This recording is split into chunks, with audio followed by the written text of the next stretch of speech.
Hi ಎಲ್ರಿಗೂ ನಮಸ್ಕಾರ. Welcome back to my mini vlog. Sunday ವ್ಲಾಗ್ನ ಶೇರ್ ಮಾಡ್ಕೊಳ್ತಾ ಇದ್ದೀನಿ. ವಾರ್ಡ್ರೋಬ್ ಎಲ್ಲ ತುಂಬ ಅಂದರೆ ತುಂಬಾ ಮೆಸ್ಸಿ ಆಗೋಗ್ಬಿಟ್ಟಿತ್ತು. ಇವತ್ತು ಅದನ್ನು ಫುಲ್ ಡೇ ಕ್ಲೀನ್ ಮಾಡ್ಕೊಳ್ಳೋಣ ಅಂತ ಅಂದ್ಕೊಂಡೆ. ಎಲ್ಲ ಬಟ್ಟೆಗಳನ್ನು ಮೊದಲು ರಿಮೂವ್ ಮಾಡಿಕೊಂಡು ಮನೆಯಲ್ಲೇ ಮಾಡಿರೋಂಥ ಲಿಕ್ವಿಡ್ನ ಬಳಸ್ಕೊಂಡು ವಾರ್ಡ್ರೋಬ್ನೆಲ್ಲ ಕ್ಲೀನ್ ಮಾಡ್ಕೊಳ್ತಾ ಇದ್ದೀನಿ. ಇದನ್ನೆಲ್ಲ ಕ್ಲೀನ್ ಮಾಡ್ಕೊಂಡು ಸ್ವಲ್ಪ ಒಣಗೋದಕ್ಕೆ ಅಂತ ಹಂಗೇನೆ ಡೋರ್ ಎಲ್ಲ ಓಪನ್ ಮಾಡಿಬಿಟ್ಬಿಟ್ಟೆ. ಯಾಕಂದರೆ ನಮ್ಮ ಮನೆಯಲ್ಲಿ ತುಂಬಾ ಶೀತ ಆಗುತ್ತೆ. ಸೊ ಫಂಗಸ್ ಥರ ಸ್ಟಾರ್ಟ್ ಆಗಿಬಿಡುತ್ತೆ ಒಳಗಡೆ ಎಲ್ಲ. ಸೊ ಹಾಗಾಗಿ ಅದೆಲ್ಲ ನೀಟಾಗಿ ಡ್ರೈ ಆಗೋಷ್ಟರಲ್ಲಿ ಬಟ್ಟೆಗಳನ್ನೆಲ್ಲ ಫೋಲ್ಡ್ ಮಾಡಿಕೊಂಡು ನೀಟಾಗಿ ಆರ್ಗನೈಸ್ ಮಾಡಿ ಎತ್ತಿಟ್ಕೊಂಡೆ. ಫುಲ್ ಡೇ ಇವತ್ತು ಇದೇ ಕೆಲಸನೇ ಆಗೋಯ್ತು ಅಂತಲೇ ಹೇಳ್ಬೋದು.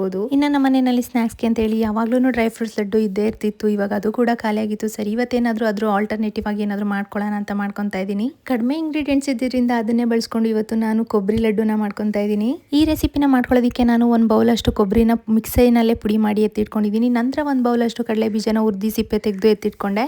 ಮತ್ತೆ ಅದೇ ಪ್ಯಾನ್ಗೆ ಒಂದು ಬೌಲ್ ಅಷ್ಟು ಗೋಡಂಬಿ ಹಾಕಿನಿ, ಒಂದು ಬೌಲ್ ಅಷ್ಟು ಬಾದಾಮಿನ ಹಾಕಿ ಅದನ್ನು ಕೂಡ ಸಪ್ರೇಟ್ ಉರ್ದಿ ಎತ್ತಿಟ್ಕೊಂಡಿದ್ದೀನಿ.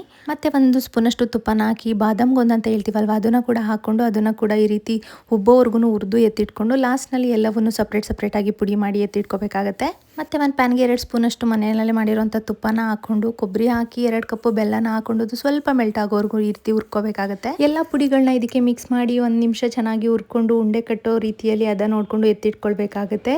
ಇದನ್ನ ನಾವು ಬಿಸಿ ಇದ್ದಾಗಲೇ ಉಂಡೆಗಳನ್ನ ಕಟ್ಟಿ ಎತ್ತಿಟ್ಕೋಬೇಕು. 5 ನಿಮಿಷದಲ್ಲಿ 5-6 ಇಂಗ್ರೀಡಿಯೆಂಟ್ಸ್ನ ಬಳಸ್ಕೊಂಡು ಮಾಡುವಂಥ ಈ ಲಡ್ಡು ತುಂಬಾ ರಿಚ್ ಇನ್ ಕ್ಯಾಲ್ಶಿಯಂ ಮತ್ತು ಐರನ್ ಅಂತಲೇ ಹೇಳ್ಬೋದು. ಒಂದ್ಸಲ ಟ್ರೈ ಮಾಡಿ.